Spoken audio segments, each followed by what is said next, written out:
Between tears and applause, the day Reba Mcentire shocked the world by revealing the truth about her son. The roar of engines echoed through the empty racetrack as dawn broke over Nashville Motor Speedway. While most of the city still slept, 28-year-old Shelby Blackstock was already 3 hours into his morning practice session. His hands gripped the steering wheel with the desperation of a man who had everything to prove and nothing left to lose. The financial statements crumpled in his back pocket told a story he refused to accept. His racing team was exactly 47 days away from bankruptcy. The irony wasn't lost on him. While his mother, Reba Mcentire, commanded million-dollar concert fees and owned multiple platinum albums, her only biological son was eating peanut butter sandwiches for dinner and sleeping in the back of his pickup truck during race weekends to save money on hotels.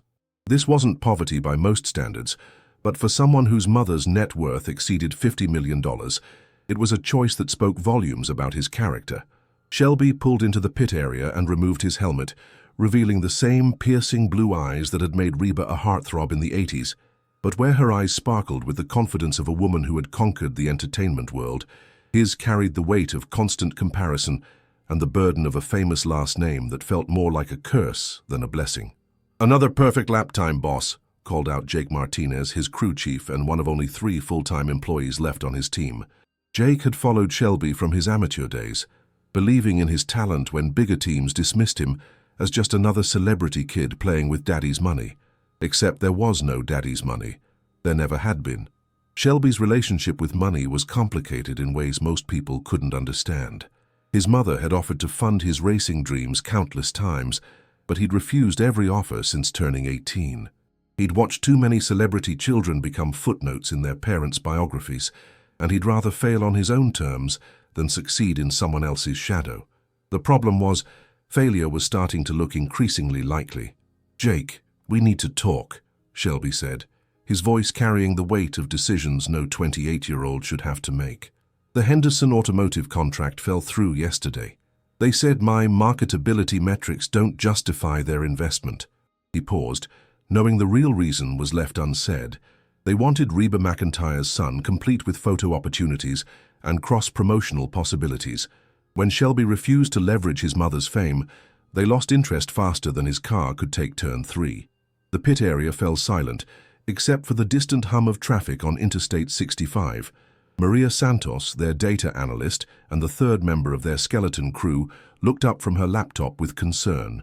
She'd been tracking sponsorship rejections for months, and the pattern was always the same. Initial excitement about the Mcentire connection, followed by disappointment when Shelby refused to capitalize on it. What none of them knew was that across town, in the marble-floored office of Thompson Automotive Holdings, Maxwell Thompson was reviewing Shelby's racing statistics with grudging admiration. The young man's lap times were consistently in the top 15% of his division. His safety record was impeccable. His mechanical knowledge impressed veteran crew chiefs. On paper, Shelby Blackstock was exactly the kind of driver Thompson's company should sponsor, but Maxwell Thompson didn't build a $200 million empire by making decisions based solely on statistics. He built it by understanding leverage, influence, and the unspoken rules of power that governed every industry, including motorsports. And the unspoken rule about Shelby Blackstock was that he was untouchable territory, not because of his talent, but because of what his rejection might cost anyone foolish enough to try and fail. If you're enjoying this story and want to see how Shelby's desperate situation unfolds, please subscribe to our channel and let us know in the comments where you're watching from. We love hearing from viewers who appreciate these deep, emotional stories about real people facing extraordinary challenges. Your support helps us bring you more incredible tales like this one. Thompson leaned back in his leather chair, studying the proposal one more time. The meeting was scheduled for 2 o'clock, just hours before Reba's sold-out performance at the Grand Ole Opry. The timing wasn't coincidental. Thompson enjoyed power plays, and he particularly enjoyed reminding people of their place in the world's hierarchy. What better way to humble the country music princess's son than to crush his dreams just hours before Mommy's big show? Meanwhile, Shelby was preparing for what he believed could be the most important meeting of his professional life. In the cramped trailer that served as his team's headquarters, he rehearsed his presentation one final time. Every statistic was memorized, every achievement polished to shine in the best possible light. He documented every improvement his team had made with limited resources, every innovative solution they'd developed when expensive equipment was beyond reach. His phone buzzed with a text from his mother. "Break a leg at your meeting today, honey. I know you're going to be amazing, love you." She'd been sending similar messages for months, always supportive but carefully avoiding any offer of help. They'd developed an unspoken agreement.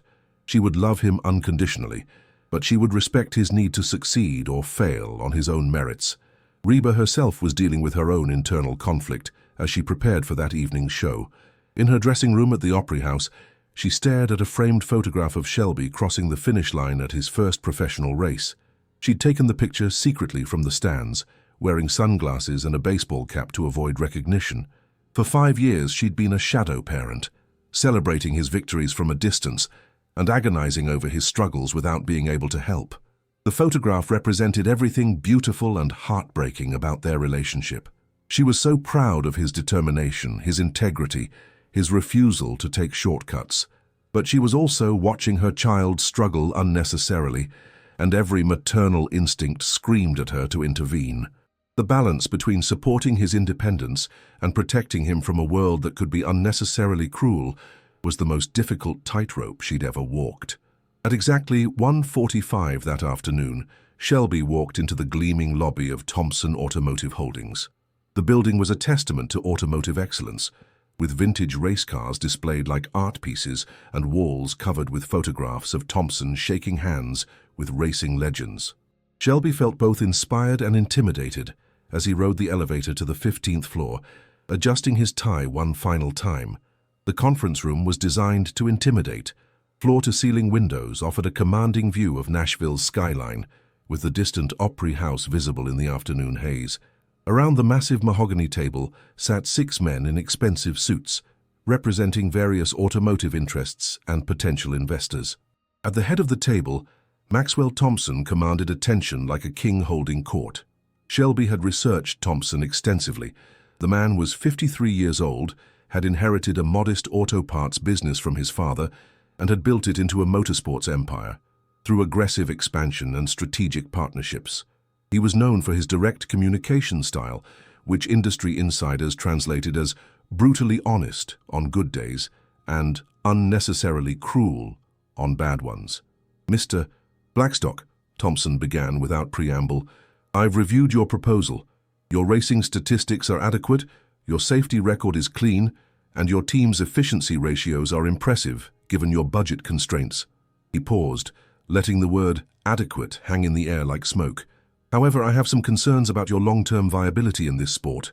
Shelby straightened in his chair, his presentation materials organized neatly before him. "I'd be happy to address any concerns you might have, Mr. Thompson.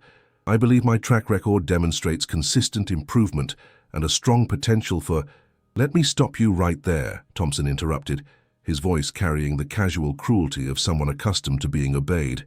"I don't think you understand why you're really here, son." The word son dripped with condescension, and Shelby felt his stomach tighten. This wasn't starting the way he'd hoped, but he'd faced skepticism before. "I'm here because I believe Thompson Automotive and my team can form a mutually beneficial partnership that—" "No," Thompson said, standing and walking to the window. "You're here because you're Reba Mcentire's boy, and I was curious to see what kind of man the Queen of Country raised. Frankly, I'm disappointed." The room fell silent. The other men at the table shifted uncomfortably, recognizing the shift from business meeting to something more personal and potentially ugly. Shelby felt heat rise in his cheeks, but forced himself to remain calm. "My mother's career has nothing to do with my abilities as a racing driver, Mr. Thompson." Thompson turned from the window, with a smile that never reached his eyes. "Doesn't it? Let's be honest here, Blackstock. Do you really think any of these gentlemen would have taken this meeting if your last name was Johnson or Williams? Do you think sponsors give you second looks because of your adequately impressive lap times, or because they're hoping for photo opportunities with country music royalty?" "My lap times aren't adequate, they're competitive," Shelby replied, his voice steady despite the tremor he felt inside. "I've placed in the top 10 in 60% of my races this season, often beating drivers with significantly larger budgets and more experienced teams. Against third-tier competition," Thompson countered dismissively.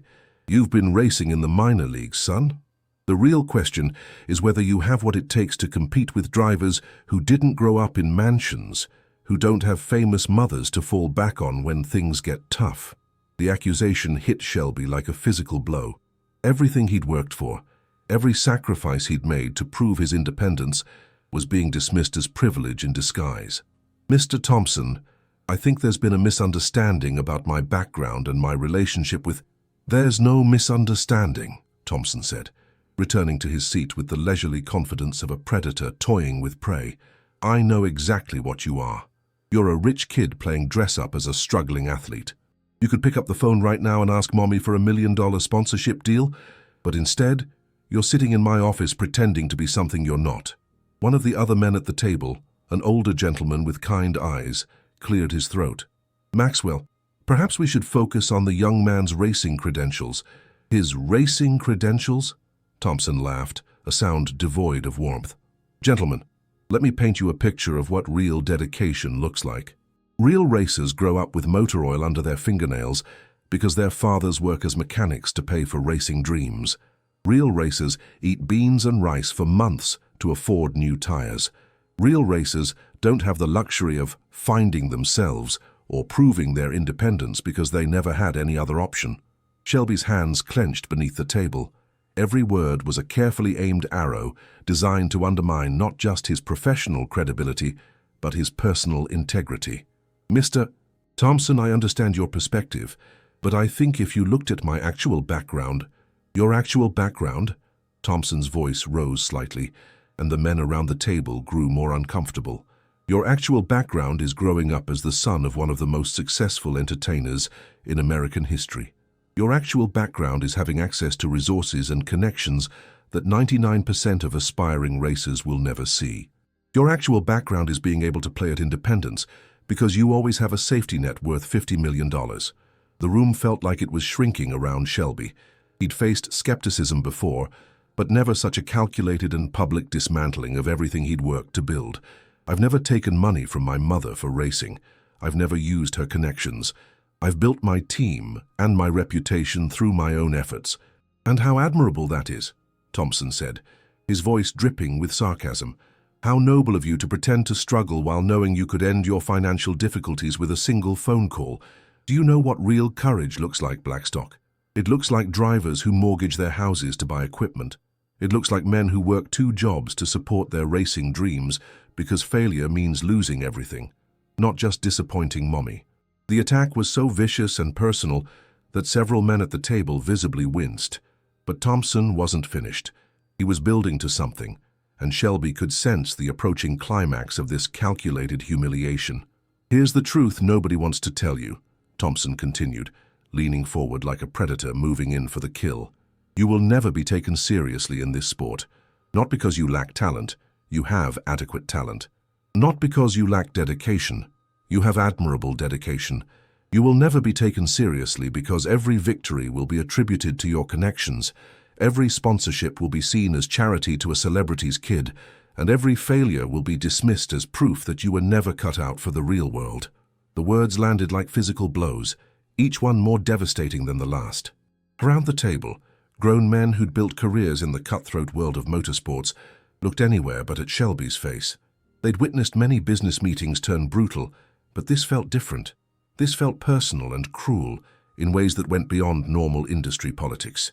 What none of them knew was that in the hallway outside, Kevin Walsh, one of Reba's longtime assistants, had been waiting to deliver contracts for a different meeting in the same building. He'd arrived early and heard every word through the conference room's imperfectly sealed door. His face grew darker with each cruel sentence, and his hand moved instinctively toward his phone. Inside the room, Thompson delivered his final blow with the precision of a man who'd perfected the art of crushing dreams. "So here's my advice, son. Go home to your famous mother, ask her to write a song about a boy who wanted to be a race car driver. Let her put you in the music video. Embrace what you actually are instead of pretending to be something you'll never become, because you'll never be anything more than Reba Mcentire's son, playing dress-up in a racing suit." The silence that followed was deafening. Shelby sat perfectly still, his training as both a racer and a gentleman warring with the humiliation burning in his chest. He'd prepared for rejection, but not for character assassination. He'd steeled himself for criticism of his performance, but not for an attack on his very identity. Finally, Shelby stood with the dignity that Reba had instilled in him since childhood. "Thank you for your time, gentlemen," he said quietly, his voice steady despite the earthquake happening inside his chest. He gathered his presentation materials with hands that barely trembled, each movement deliberate and controlled. Thompson watched with satisfaction as his words achieved their intended effect. "Don't take it personally, Blackstock. Business is business. Maybe you'll find your calling in something more suited to your actual background." Shelby paused at the door, his hand on the handle. For a moment, the men in the room thought he might turn around and defend himself, or worse, lose his composure entirely. Instead, he simply said, "I hope you enjoy my mother's show tonight, Mr. Thompson. She's performing at the Grand Ole Opry. I believe you have tickets." The comment hung in the air like a challenge wrapped in politeness. Thompson's eyes narrowed slightly, recognizing that somehow, despite everything, the young man had managed to leave him feeling unsettled rather than victorious. As Shelby walked through the lobby, past the vintage race cars that had once inspired him, he felt something fundamental shift inside his chest. It wasn't just disappointment or anger. It was the terrible recognition that maybe Thompson was right. Maybe he was fooling himself. Maybe the dream that had driven him for the past 10 years was nothing more than an expensive delusion. Outside, Kevin Walsh was already on his phone, his fingers shaking with anger as he dialed Reba's number. In all his years of working for one of country music's most beloved stars, he'd never felt such fury on her behalf. What he'd witnessed wasn't business, it was cruelty, and it was directed at someone Kevin had watched grow from a determined teenager into a man of remarkable character. 3 blocks away, Shelby sat in his truck in a parking garage, staring at his phone. His mother had sent another encouraging text. "Thinking of you today, sweetheart. Whatever happens, I'm proud of you." The words that had always comforted him now felt like salt in fresh wounds. Pride didn't pay for racing equipment. Pride didn't keep teams together. Pride didn't protect him from men like Maxwell Thompson, who saw him as nothing more than a symbol of privilege to be torn down. For the first time in years, Shelby allowed himself to truly consider what his life might look like if he quit racing. He could go back to school, maybe get an MBA, find a nice corporate job somewhere far from Nashville where nobody knew his mother's name. The thought should have felt like relief, but instead, it felt like death. His phone rang, jarring him from his dark thoughts. Jake's name appeared on the screen, probably calling to ask how the meeting had gone. Shelby let it go to voicemail. Then Maria called, then his mother. He turned off the phone and drove home to his small apartment, the rejection letter he'd carry with him burning like a brand in his pocket. At the Grand Ole Opry house, Reba Mcentire was going through her pre-show ritual when Kevin Walsh burst into her dressing room with a face she'd never seen before. In 15 years of working together, Kevin had maintained professional composure through family crises, career setbacks, and media scandals. Seeing him visibly shaken sent immediate alarms through her system. "Reba, we need to talk. Now." His voice carried an urgency that made her stop mid-vocal warm-up. "What's wrong? Is it Shelby? Did something happen?" Kevin closed the door and told her everything. Every cruel word, every calculated insult, every moment of her son's public humiliation. As he spoke, Reba's face transformed from concern to disbelief to a cold fury that her closest friends had rarely seen. This was the woman who had survived a devastating divorce in the public eye, who had rebuilt her career after industry executives tried to write her off, who had raised 4 children while maintaining one of the most demanding careers in entertainment. "That son of a bitch," she whispered, her voice carrying a steel that could cut glass. "That absolute son of a bitch." The transformation was immediate and complete. The supportive but distant mother, who had spent years respecting her son's independence, was replaced by something far more dangerous. A woman who had just discovered that someone had deliberately hurt her child, and who possessed both the platform and the power to respond. In Section 215, Shelby felt a growing sense of unease, recognizing something in his mother's tone that he'd only heard a few times in his life, usually right before she did something that would be talked about for years. "There's someone here tonight," Reba announced, her eyes scanning the crowd until they found her target, "who represents everything I despise about this industry. Someone who thinks success gives them the right to crush dreams and destroy young people's confidence for their own amusement. The crowd stirred with curiosity and anticipation. This wasn't typical Opry fare, and everyone could sense they were witnessing something historic. "But before I address that person directly," Reba continued, her voice carrying across the hushed auditorium, "I want to talk about someone else who's here tonight. Someone whose courage and integrity have inspired me every single day for the past 10 years. Shelby's blood turned cold as he realized where this was heading. Around him, Jake and Maria exchanged worried glances, recognizing the dangerous territory Reba was entering. "My son Shelby Blackstock is sitting in this audience tonight," Reba announced, and 20,000 heads turned to search for him. Spotlights began sweeping the crowd as production assistants scrambled to locate him. "And I need him to come down here right now because his mother has something to say." The audience erupted in excited murmurs as cameras captured Shelby's mortified expression. He sat frozen, caught between the desire to disappear entirely and the knowledge that refusing would create an even bigger spectacle. This was his worst nightmare, being dragged into his mother's spotlight at the moment when he felt most defeated. "Come on, baby," Reba called out, her voice carrying both maternal love and unmistakable authority. "Don't make your mama wait." The crowd began chanting, "Shelby, Shelby," as security personnel appeared at his row to escort him to the stage. There was no escape now. With Jake's encouraging pat on his shoulder and Maria's whispered, "Go get 'em, boss," Shelby stood and began the longest walk of his life.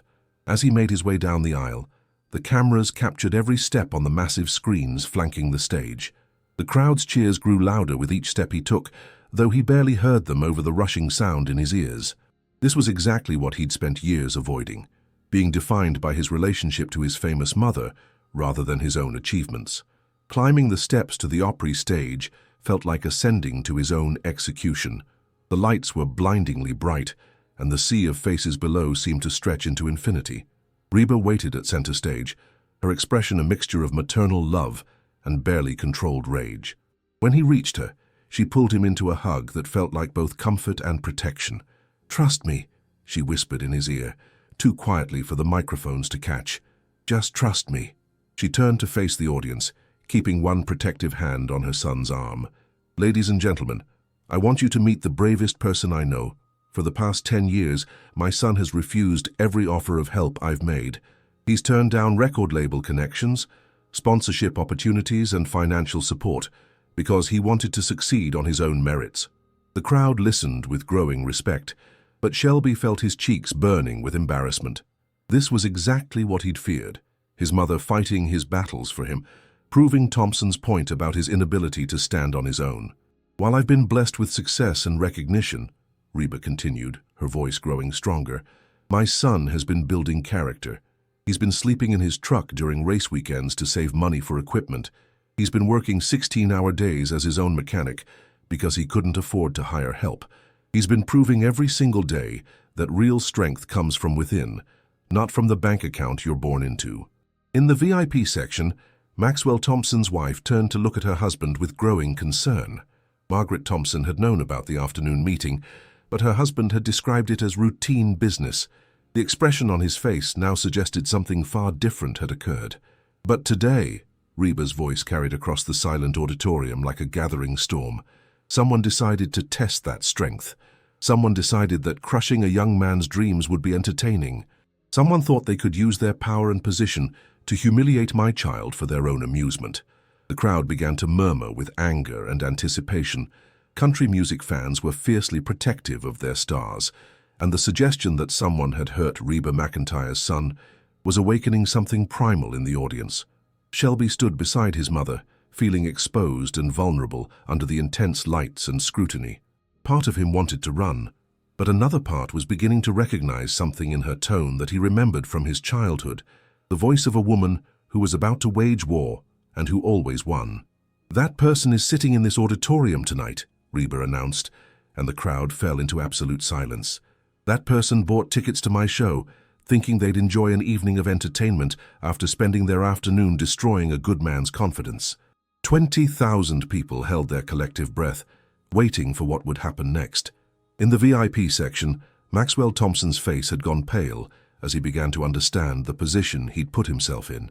Around him, other guests were starting to stare, piecing together the implications of Reba's words. "But before I address that person directly," Reba said, her hand squeezing Shelby's arm for strength, "I want my son and this audience to know something that very few people understand. Something about character, about real courage, and about what it means to earn respect rather than simply demand it." The boos continued to rain down on Thompson, but Reba raised her hand for silence. She wasn't finished yet, and what she was about to reveal would transform this confrontation into something even more devastating and ultimately more healing than anyone in the audience could imagine. "But tonight isn't about destroying someone, even someone who deserves it," Reba announced, her voice softening slightly. "Tonight is about building up the person who matters most to me in this world." She turned to face Shelby directly, and for a moment, the 20,000 people in the audience ceased to exist. It was just a mother and her son standing under the lights where legends had performed for nearly a century. "Shelby," she said, her voice breaking slightly, "I wrote you a song. I wrote it 3 years ago when I found out you were sleeping in parking lots during race weekends because you couldn't afford hotels. I wrote it when I discovered you were working construction during the off-season to pay for engine repairs. I wrote it when I realized that my respect for your independence had become a form of abandonment." The crowd was completely silent now, sensing they were witnessing something sacred and private being shared in the most public way possible. "I never showed you this song because I was afraid you'd think I was interfering, but after what happened today, I realized that sometimes love means stepping in, even when it's hard." Reba signaled to her band, who looked confused but began setting up for an unplanned performance. Tommy Wilson grabbed his acoustic guitar, recognizing from Reba's expression that whatever was about to happen would require delicate musical support. "This song is called Racing Against Shadows," Reba announced to the audience, "and it's for every person who's ever felt like they had to choose between loving their family and proving their worth." The opening guitar notes filled the auditorium, and Reba began to sing with an emotional rawness that surprised even her longtime fans. The lyrics painted a picture of a young man driving through the night, chasing dreams while running from a legacy he couldn't escape. Every verse captured Shelby's struggle with painful accuracy, revealing that his mother had been watching his journey far more closely than he'd ever realized. As the song progressed, the massive screens began displaying images that took Shelby's breath away. There were photographs of him at races she'd supposedly never attended, taken from distances with telephoto lenses. Pictures of him working on his car in remote garages, captured by private investigators she'd hired not to interfere, but simply to know he was safe. Videos of his victories, his defeats, his moments of triumph and despair, all documented by a mother who had been loving him from the shadows for years. The audience watched in stunned silence as the screens revealed the depth of a mother's hidden devotion. There was Shelby celebrating his first professional victory in an empty parking lot, unaware that his mother was watching from a rented car 200 yards away. There he was, head in his hands, after a devastating crash that ended his season, not knowing that his mother had flown in specifically to make sure he was unharmed. By the second verse, tears were streaming down Shelby's face as he realized the magnitude of what his mother had been carrying. She hadn't been distant or uninvolved. She'd been respecting his wishes while simultaneously ensuring his safety and documenting his journey with the devotion of someone who understood that love sometimes meant suffering in silence. In the VIP section, Margaret Thompson was crying openly as she watched the display of unconditional love unfolding on stage. Beside her, her husband sat in stunned silence, beginning to comprehend not just the cruelty of his afternoon actions, but the larger implications for his reputation and business relationships. "The boy I raised," Reba sang, her voice soaring over the emotional crowd, "is racing against shadows, trying to prove he's more than just my name. But what he doesn't know, what he's never known, is that he stopped being just my son the moment he chose courage over comfort, integrity over easy answers." As the song reached its bridge, something unexpected happened. Throughout the auditorium, people began standing, not just in polite applause, but in genuine recognition of something extraordinary they were witnessing. This wasn't just entertainment. This was raw human truth being shared at its most vulnerable level. Billy Henderson, the man who had withdrawn his sponsorship offer from Shelby just days earlier, stood in his section with tears in his eyes, his teenage son Marcus looking up at him with newfound understanding of what real character looked like. "Dad," Marcus whispered. "This is what you always tell me about earning respect, isn't it?" Billy nodded, unable to speak as he watched Shelby Blackstock stand beside his mother with a dignity that spoke volumes about the man he'd become, despite, or perhaps because of, his struggles. Near the back of the auditorium, 3 men in expensive suits were having a quiet but intense conversation. These were representatives from major automotive sponsors who had attended the show for entertainment, but were now witnessing something that changed their entire perspective on Shelby Blackstock as a potential partnership. "I want that driver," whispered Robert Chen from Pacific Motorsports.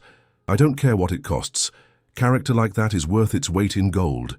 "Get in line," replied David Morrison from Atlantic Racing Systems. "I've been looking for someone exactly like him for 2 years." The third man, James Wellington from Sterling Performance Group, simply nodded and made a note on his phone to contact Shelby's team first thing Monday morning. As the song neared its conclusion, Reba's voice broke completely on the final verse. "So here's to the boy who races against shadows, who chooses the hard road when easy ones appear. Here's to my son, who taught me that real love sometimes means stepping back, and that real strength sometimes means stepping in." The final guitar note echoed through the silent auditorium for what felt like an eternity. Then, as if someone had released a dam, the crowd exploded in the most thunderous standing ovation in Grand Ole Opry history. 20,000 people were on their feet, many crying openly, as they applauded not just a song but a story of courage, family, and the complex navigation of love and independence. Shelby turned to his mother, overwhelmed by emotions he couldn't name. "Mom, I know, baby," she whispered, pulling him into a hug that felt like coming home after years of wandering. "I know." In the VIP section, Maxwell Thompson sat alone as other guests moved away from him, like he carried a contagious disease. His wife had left during the song's second verse, unable to associate herself with the man being systematically destroyed on stage. Around him, business associates were already calculating the cost of being seen with someone who had just become Nashville's most notorious villain. But the night's surprises weren't over. As the applause finally began to die down, Reba held up her hand for one final announcement. "There's one more thing," she said, her voice carrying a note that suggested the evening's most important revelation was still to come. "Something I discovered about Mr. Thompson this afternoon that I think everyone here should know." Thompson's face went completely white as he realized his humiliation wasn't complete. Around the auditorium, 20,000 people leaned forward in anticipation, sensing that whatever came next would be the final blow in this unprecedented public confrontation. "You see," Reba continued with the timing of a master storyteller, "I did a little research this afternoon after learning how my son was treated, and I discovered something very interesting about Thompson Automotive Holdings and how it really became successful." The silence was absolute now, the kind of quiet that precedes either triumph or disaster. It turns out that Maxwell Thompson's racing career was funded entirely by his father's steel company. Not only that, but his first major sponsorship deal came through Harold Thompson's personal friendship with the CEO of Midwest Racing Enterprises. Everything Maxwell achieved in racing, every victory, every championship, every business connection, was handed to him by family money and family connections. The crowd's reaction was immediate and devastating. The boos that erupted now carried a different quality, not just anger but moral outrage at the breathtaking hypocrisy that had been exposed. "So when Maxwell Thompson told my son that real racers don't rely on family money," Reba's voice cut through the crowd noise like a blade, "he was speaking from the unique expertise of someone who had used family money for everything he'd ever accomplished." Thompson finally broke, sinking into his seat as the full weight of his exposed hypocrisy crashed over him. Around him, the VIP section had become a circle of isolation as former friends and business associates literally moved their chairs away from him. But Reba wasn't finished with her revelations. What she said next would complete Thompson's destruction while simultaneously launching her son into a new chapter of his life. "Ladies and gentlemen," she announced with the satisfaction of someone who had just delivered perfect justice, "I have one final surprise for you tonight, and for my son, who has never asked me for anything, but who deserves everything." The anticipation in the auditorium was electric, as Reba prepared to unveil whatever final twist would conclude this extraordinary evening. In Section 215, Shelby's crew members held their breath, sensing that their lives were about to change forever. In the VIP section, 3 automotive executives finished their hasty planning, preparing to approach the man whose character had just been displayed for all of Nashville to witness and admire. "My final surprise," Reba announced, her voice carrying the warmth that had made her America's sweetheart, "isn't for Mr. Thompson or even for this wonderful audience. It's for my son, who has spent 10 years trying to earn something he already possessed, my complete and absolute pride." She reached into her jacket and pulled out a small worn object that glinted under the stage lights. The cameras caught it immediately, projecting the image onto the massive screens so everyone could see what she held. "This," she said, holding up a small silver trophy, "is from the Pine Valley Speedway Junior Championship, won by a 16-year-old boy who had just gotten his racing license. It was his first real victory, and he was so proud he could barely speak." Shelby's eyes widened in recognition and shock. He remembered that trophy, remembered the pure joy of that victory, remembered rushing home to show his mother, and then, "He brought it to me that night," Reba continued, her voice thick with emotion, so excited he was shaking. "And do you know what he said?" The crowd leaned forward, completely captivated by this intimate revelation. He said, "Mama, I won this myself. Nobody helped me because of who you are. I actually earned this." Reba's voice broke slightly. "And then he handed it to me and said, 'I want you to have it because even though I need to do this on my own, you're still the reason I know how to work hard.'" 20,000 people held their collective breath as the emotional weight of the moment settled over them. "I tried to give it back," Reba continued, tears flowing freely now. "I told him it belonged to him, that he'd earned it. But he insisted. He said it was his way of saying thank you for raising him to believe that anything worth having was worth working for." Shelby stood frozen as memories flooded back. He'd forgotten about that trophy, forgotten that moment of pure connection before pride and independence had complicated their relationship. "I've kept this trophy in my dressing room for 12 years, Reba announced to the captivated audience. "I've looked at it before every major performance, every important meeting, every moment when I needed to remember what real success looks like, because my son taught me something that night. Real victory isn't about beating other people. It's about becoming the person you're meant to be, regardless of who's watching." She walked over to Shelby and placed the trophy in his hands. "This belongs to you, son. It always has. Just like the respect you've earned, the character you've built, and the future you're going to create." The audience erupted again, but this time the applause carried a different quality, not just appreciation, but genuine love for what they were witnessing. As the ovation continued, something unexpected began happening throughout the auditorium. Billy Henderson stood up in his section and began making his way toward the stage, his teenage son following close behind. The 3 automotive executives who had been planning to approach Shelby were already moving through the aisles, business cards in hand. But the most surprising movement came from an unexpected source. Margaret Thompson, who had left her humiliated husband sitting alone in the VIP section, was walking purposefully toward the front of the auditorium. In her hands, she carried a checkbook and a determination that surprised even her. "Mrs. Mcentire," she called out when she reached the stage barrier, "might I have a word?" Security guards moved to intercept her, but Reba held up a hand to stop them. Margaret Thompson climbed the stairs to the stage with the grace of a woman who had spent decades in high society, but her eyes held a sincerity that was impossible to fake. "My name is Margaret Thompson," she announced, approaching the microphone with nervous determination. "And I need to apologize to this young man and to all of you for my husband's inexcusable behavior." The crowd stirred with interest as this unexpected development unfolded. "I've been married to Maxwell for 22 years, Margaret continued, her voice gaining strength. "I've watched him become someone I barely recognize, someone who uses power to hurt instead of help. What he did to your son today wasn't business. It was cruelty, and I'm ashamed to be associated with it." She turned to face Shelby directly.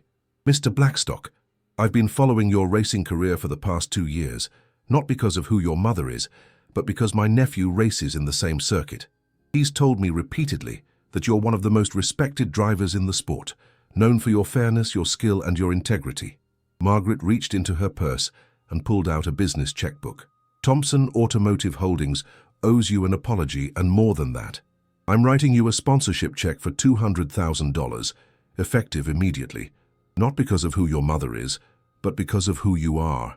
The crowd exploded in cheers as Margaret wrote the check with shaking hands. This wasn't just vindication. This was justice delivered by someone who had the moral courage to stand against her own husband's cruelty. But the evening's surprises still weren't over. As Margaret handed Shelby the check, Billy Henderson reached the stage with his son Marcus. Behind him, the three automotive executives waited their turn, along with several other business people who had been moved by what they'd witnessed. "Mr. Blackstock," Billy Henderson called out, "Henderson Automotive would like to reconsider our previous decision. After seeing your character displayed tonight, we'd be honored to sponsor your team." One by one, the executives approached. Robert Chen from Pacific Motorsports offered a 3-year deal worth more than Shelby had ever dreamed possible. David Morrison from Atlantic Racing Systems proposed a partnership that would give Shelby access to top-tier equipment and technical support. James Wellington from Sterling Performance Group offered something even more valuable, a mentor relationship with some of the sport's most successful drivers. As deal offers accumulated around him, Shelby felt overwhelmed by emotions he couldn't process. Just hours earlier, he'd been contemplating the end of his racing career. Now he was looking at opportunities that would establish him as a serious contender in the sport's highest levels. But the most meaningful moment came when he turned to his mother, still holding the small silver trophy that represented their complicated but unbreakable bond. "Mom," he said quietly, though the microphone carried his words throughout the auditorium, "I need to tell you something I should have said years ago." Reba looked at her son with eyes full of love and anticipation. "I've been carrying something too," Shelby continued, reaching into his jacket pocket.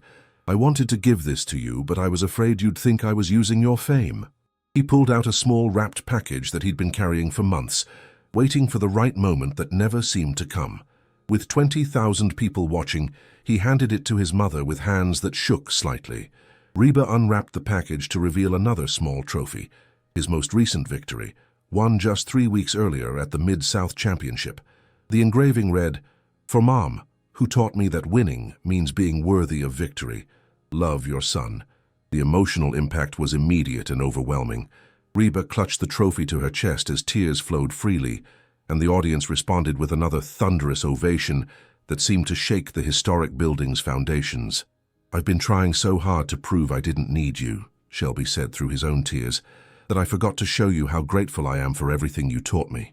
Mother and son embraced center stage, while 20,000 people celebrated not just their reconciliation, but their demonstration of what family love could accomplish when pride gave way to understanding. 6 months later, Shelby Blackstock stood in victory lane at the National Racing Championship, holding the largest trophy of his career.